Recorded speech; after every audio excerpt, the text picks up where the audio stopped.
tackle me all the time.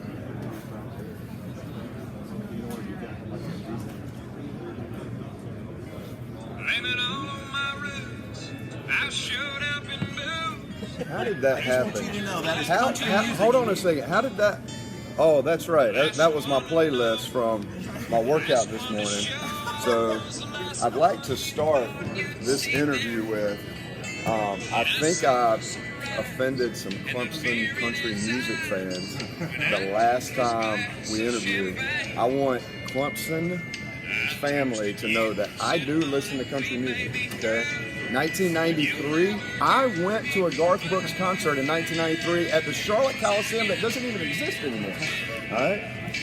My good buddies, Corey Smith, a country music artist, Luke Combs. He's a Georgia Bulldog now. That don't count. Well, I mean, he's still my guy, and Luke Combs is App State guy, right?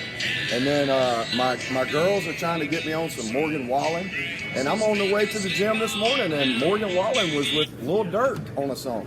And y'all are looking at me like, who's Lil Durk? All right, well, I need y'all to look that up, okay? So I just want to make sure, right, I want to make sure everybody understands. I like country music. I just don't prefer country music when I'm in the tight end room with the boys, all right? So I just wanted to get on the same page as we went into this fall. So that's a perception thing, huh? Don't want to look soft. Yeah. Perception is not reality when it comes to country music. So, what we got? So I take it that you heard from some people after that. Yeah, I did. That happened. Who did you hear from? Well, you know, first of all, my mom likes to keep up with all of y'all, all right, and fill me in when I don't want to be filled in. All right. So, but anyway, it was all fun. You have to feel really good about this room this year, considering, obviously you lose Davis Allen, but man, you've got some depth there and some quality. Yeah. I'm super excited about the room. Obviously, Davis was a great player. Luke, contributed in ways that we needed last year, and but you move on, and this room's great. It's set up to be successful. Briningstool's had a great offseason. I mean, he looks totally different. It's transformed his body, and from everything I'm hearing from this summer, he's had a phenomenal summer. And then Sage has gotten healthy and is having a great summer himself and had an awesome spring. So with both of those pieces, you got some leadership, you got some people that know how college football works and obviously what the standard is here at Clemson. This is year 2 of me being with those two guys too, so there's more, you're more comfortable with each other.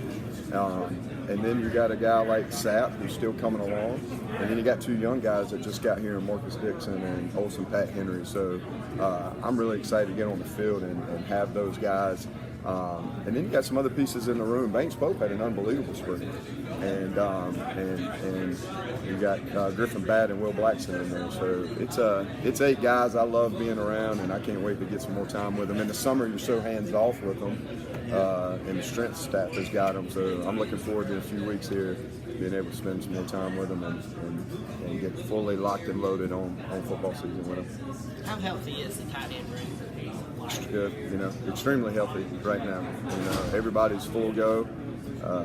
There's been no limitations. Sage had a little bit of limitations at the beginning of the summer from his wrist injury in the spring game, but everybody's full go now, and nobody's been held back. Has anything changed in the strength and conditioning to keep these guys as healthy as you can? I mean, I know it's football and it's a contact sport, and you're going to have injuries, but yeah, not really. I mean, the strength staff here, Coach Batson and everyone does a great job knowing, when to push and when to pull back with these guys, and then obviously Pat and Alex do an unbelievable job in the recovery side and the preventive side of it and the training side of it. But a lot of it has to do with the guys too. They have to take some accountability in their nutrition, in their rest. And that's something I've really challenged this group with, and that's where I think you're seeing the change in like Briningstool's body, for instance. When you see him compared to last year at this point, you're going to be like, wow, like you can see the transformation. But he's taken another step in his nutrition.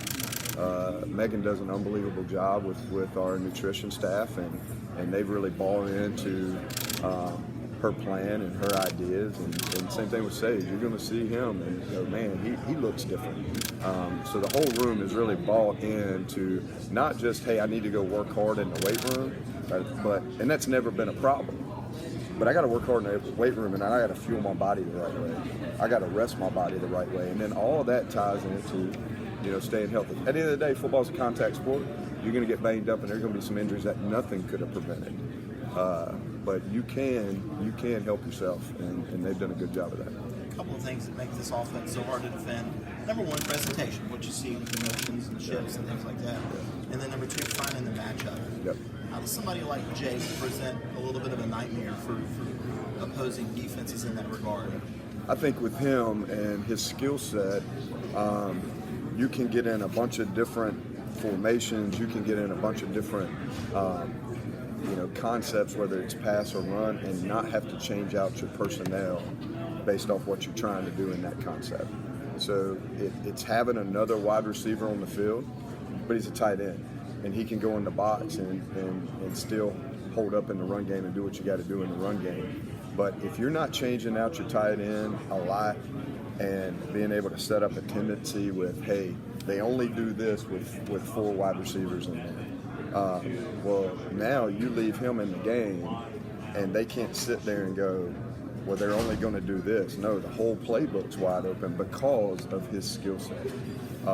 And then the flip side of it is like I said, you're not locked into a run-pass situation with a guy like him. The whole thing's available, and you can rock and roll with it. So I think that's the hardest thing when you got a guy like him that's a matchup problem.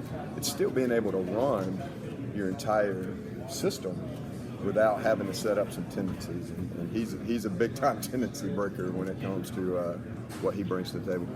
6'6", 6'7", 235 or whatever. Yeah. Does he compare to anybody? Does he kind of remind you of anybody? It's a big tight end. Yeah, he's. I was just telling radio. I mean, he's got a rare skill set and rare athletic ability for this position.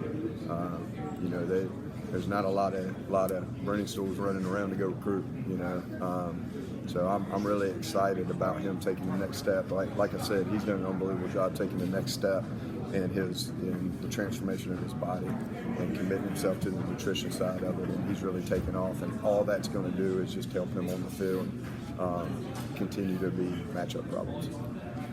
Kyle, there's been a lot made over the years of how Dabo brings in assistants, homegrown connections, guys he's known for a while. How has Garrett fit in so far with all the Clemson guys? Yeah, I mean, he's been awesome.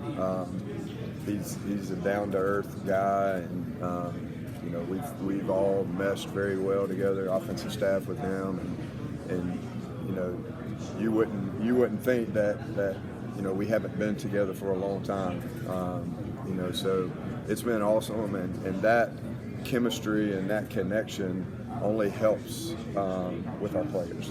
And he's a great teacher, and just coming in and bringing in this system. I knew a lot of it already, but I haven't been in it in the last 7 or 8 years. So there's tweaks and there's things that he does different, and it's been great for me to learn from him. And I'd say that was the biggest thing that I've kind of taken from him is coming in with a new staff, him not knowing anybody, and just coming in and just going to work and teaching. He taught the offensive staff first, and then we turned around and went and taught the players. And we've continued that this summer. That hasn't stopped. We just spent all day yesterday just watching all our spring cut-ups and just talking through them. What questions do you have? Is there something that you see different that I do that maybe we need to tweak? So it's just been, the collaboration has been really good. So it's been great. The first time that you sat down to talk football with him, did you kind of smile and go, hey, we speak the same language? Well, it's funny because I was, kind of, before I met with him, I was kind of refreshing myself because, like you said, I hadn't been in it. I was in it for 13 years, and then I haven't been in it 7 or 8 years. So I found a notebook that was the first time I sat down with Matt Mummy, Hal's son, and Gary Goff, who's the head coach at McNeese State. The first time I sat down with them and met Hal and learned the offense, I found my notes And at the top of the page, it said, I think it was like February 6th, 2006. So, you know, the first time I met with Garrett to talk football back to this system was in February of 2023. Excuse me, it was February 2003. And then February 2023 is what I wrote at the top of my page as we started discussing the offense again. So it's kind of cool. It's 20 years later, you know, certain things were still certain things 20 years later.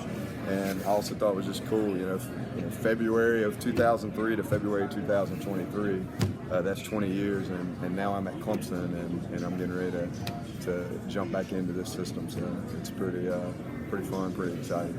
Have you seen, have the guys, the players take it to it pretty well? I mean, they've only had spring to really evaluate, but so far, so good. Yeah, I mean, you know, I saw in the spring, you know, just kind of a twinkle in their eye that was a little bit different, and it's always kind of exciting when you have change, and you get to learn something new and grow, and I think they've done a great job with it. I haven't seen them this summer, but just from what I'm hearing this summer, I mean, they're out there having a ball with it, and it's going to be fun to get on the field with them in the fall and build off what we did in the spring.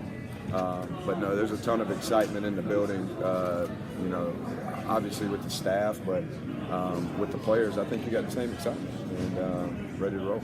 I guess it shows to some on the outside too that Dabo's not as locked in his ways as he is. He knows what he has to do and can make change when he has to. Yeah, you know, at the end of the day, he's obviously he's got a huge job and a huge commitment to this university, and accountable from a lot of people and putting the best product on and off the field, and he does an unbelievable job with that. But when you look back at it, he's no different than, you know, what the coaches are when they're reassessing their room at the end of the year and challenging and changing and doing whatever you need to do to, you know, take the next step. And at this time, he thought it was time to take a different route and take a new path, and that's what he did.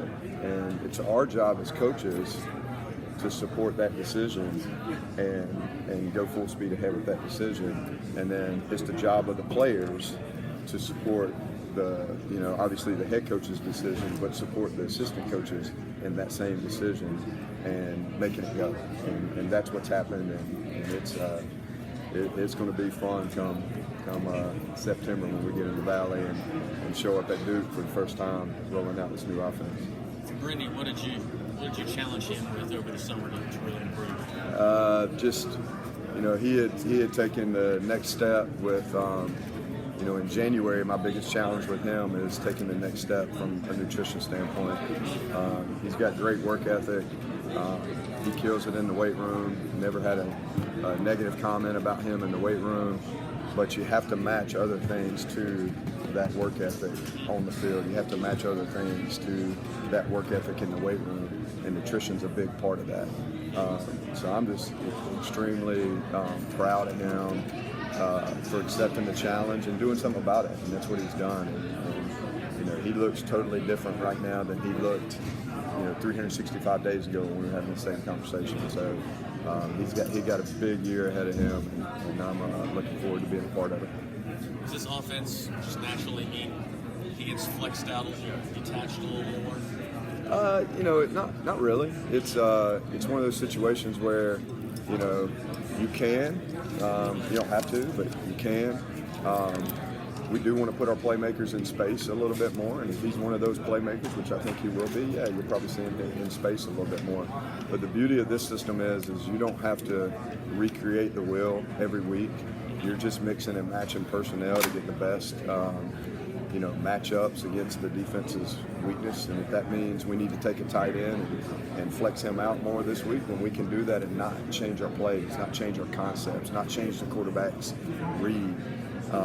And then the flip side of it, if this week or this play or this drive means he needs to be more in the box, then we'll put him more in the box and play football there. But and that goes for all our tight ends, not just Brennan. You know, all our tight ends have to, you know, tight end's a very difficult position to play, and it's a difficult position to recruit because they have to have a skill set like a receiver, but they have to have the physicality and the mindset of an offensive lineman in the run game and protection. So it's one of those things where you're out there trying to find, you know, they're tough to find sometimes, especially difference makers, and that's what that room brings to the table right now. We got some different guys in there that can do some different things. We can mix and match that with the wide receiver room that we got, and obviously the running back room that we got. Find our best matchups each week and try to exploit them. You haven't had a chance to work with them yet, but your two new guys come in this summer. Yep. Any returns you picked up specifically on? They look the part. I'd say that. They look the part. These are two good-looking kids. They do not look like 18-year-old, freshly graduated from high school dudes. But, you know, like I said, I've heard great things about them and the way they're still trying to, you know, they're drowning a little bit right now, trying to figure out how to swim. You drop them into the academic side, you drop them into the weight room side. They all work out and they think they're ready. And this is any freshman coming in. They beg to have a workout plan and they beg to have all this stuff, and you're like, dude, you'll figure it out when you get here, trust me. So they're still figuring out their workouts before they got here is not the same as working out with Batson and the boys. So, but I'm very pleased with what I've heard so far. What do you have in Josh Sapp? What did you see in year one as he kind of learns? One of those guys that thinks he's ready, he's got to come in and he's got to get up to speed. He's a name that some people are familiar with. Yep. What's realistic for him this year? You know, he came in his freshman year and, you know, he was a typical freshman, had to learn how to be a college football player and how to train. And so he went through Power Hour and did a really good job with Power Hour and trimmed up his body some and got stronger. And, you know, for him, my challenge to him is to take the next step. You know, you're not a freshman anymore. In my eyes, you're not a freshman anymore. So take the next step, and the biggest part of that is taking the next step in accountability. And taking the next step in, you know, if you want to play, there's things that has to happen in order to play, and to play at a high level and to play at somewhere like Clemson. So, you know, I've challenged him from a nutrition standpoint. I've challenged him from a weight room standpoint. I've challenged him from an off-the-field standpoint of, you know, do the little things, and all these things add up to big things.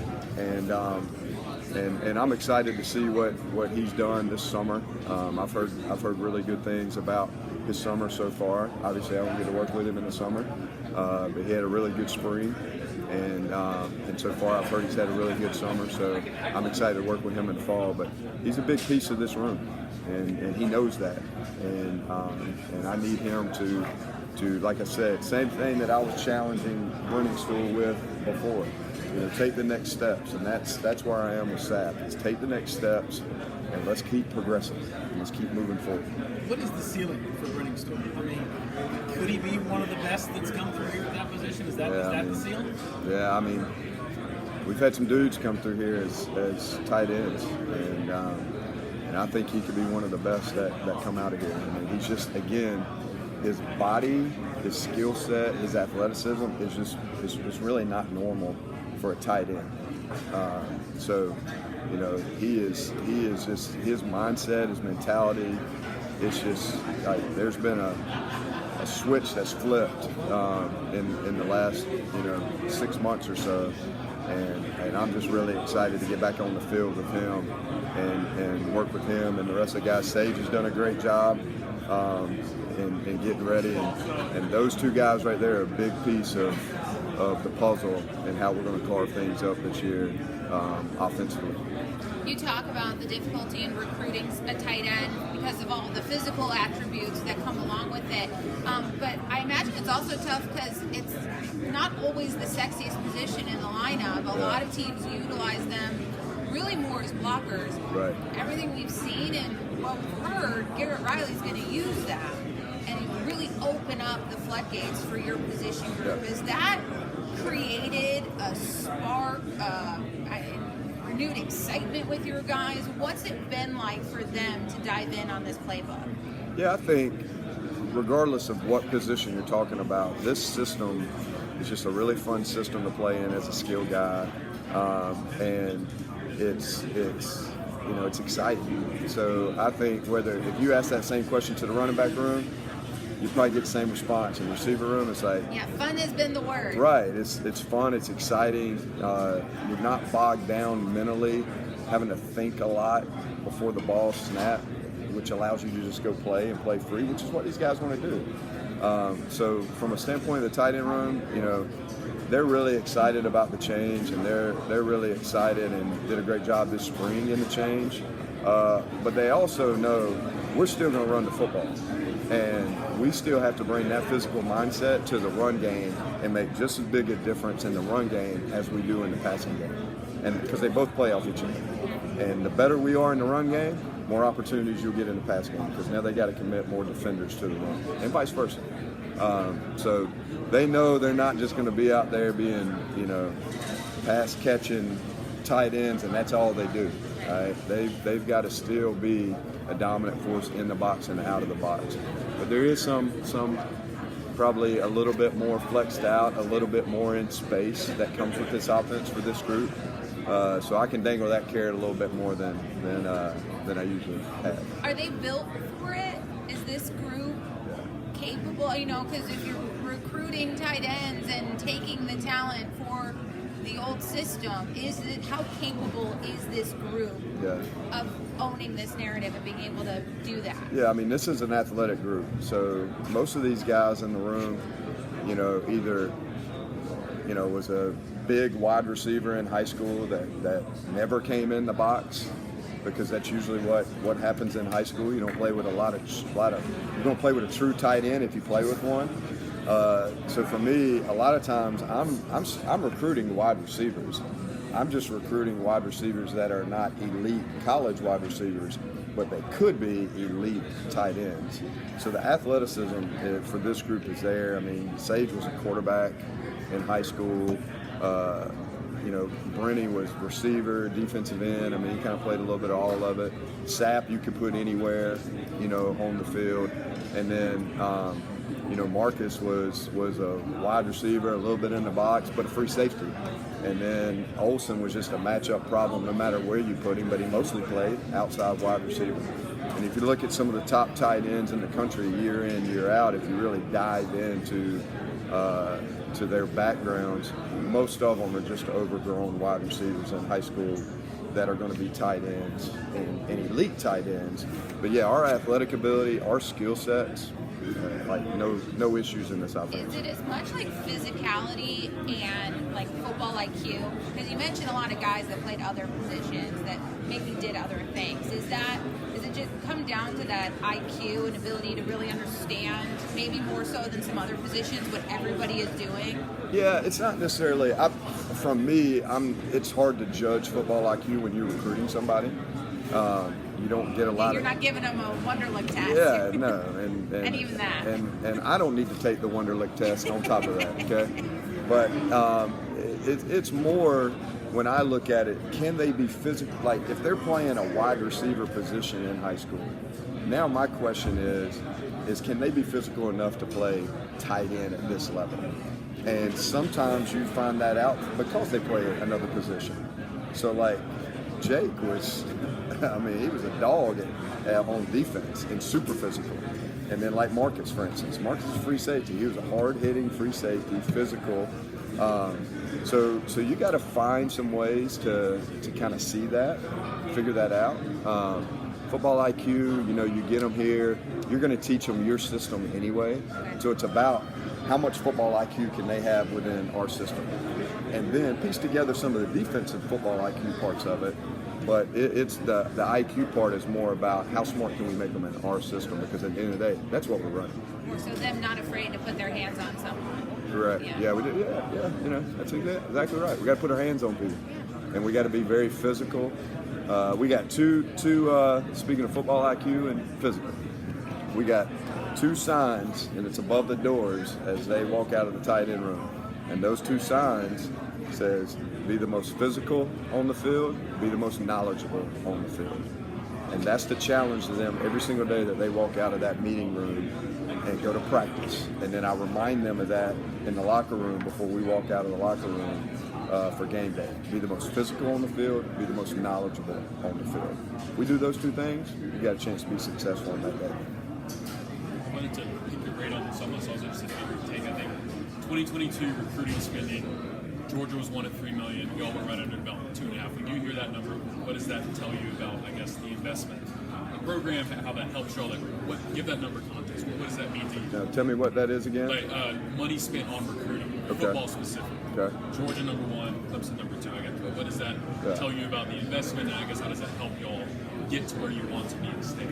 Yeah, you gotta, in this business, it's a business, and we're out.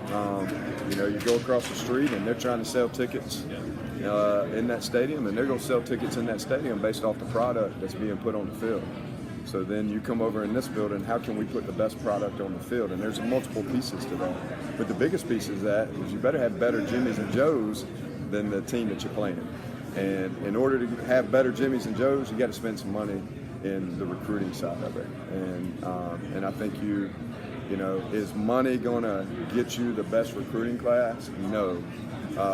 But at the end of the day, Clemson is a national brand, and we go to all 50 states, if we have to find the best players that are not only the best players, but the best fits for Clemson, because we're different.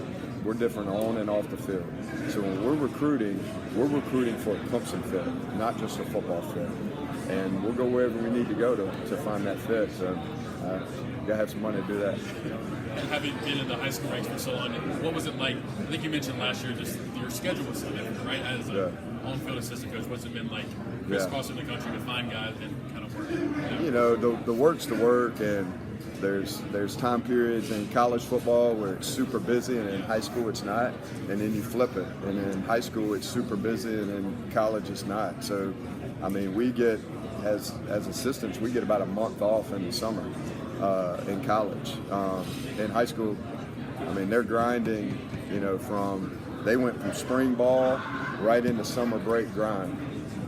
So they don't, as a high school coach, you don't get a summer break. You go to work every single day. Now, you're not working all day, but you're going to work every single day, and then that carries you right into your fall camp and right into your season. So it just depends on where you're at. There's no difference. Same thing in the NFL. There's no difference in the work grind. It's just when is it, and when are the seasons of it between the months of a 12-month calendar. Talking to some of the other offensive coaches about, it's going to come down to just putting the best dude on the field. We talk about the influx of the use of the tight end, and I was asking, does that make the wide receivers nervous? That could mean less touches for them, but everybody's kind of been on the same page. It's going to come down to putting the best dude, and you're going to earn those reps. What's that mentality like? Those conversations like as you guys talk to your guys and coach them up about creating these opportunities for themselves? Yeah. Life's all about competition, and we all go compete for a job maybe, and one person gets it, another person don't, or both people get the jobs, and one person's got more jobs than the other, whatever. But at the end of the day, our job as coaches is to highlight strengths and hide weaknesses. And based off the play call, based off the defensive personnel, based off the week's game plan, that's going to change every week. So there's going to be some times where, there may be 4 receivers on the field and the tight ends may be standing on the sideline watching that play, and that's okay, all right? Because the flip side of it is there may be a situation where we got 2 tight ends on the field and there's only 2 receivers out there. But at the end of the day, we got to win the play. We got to win the drive. We got to win the game.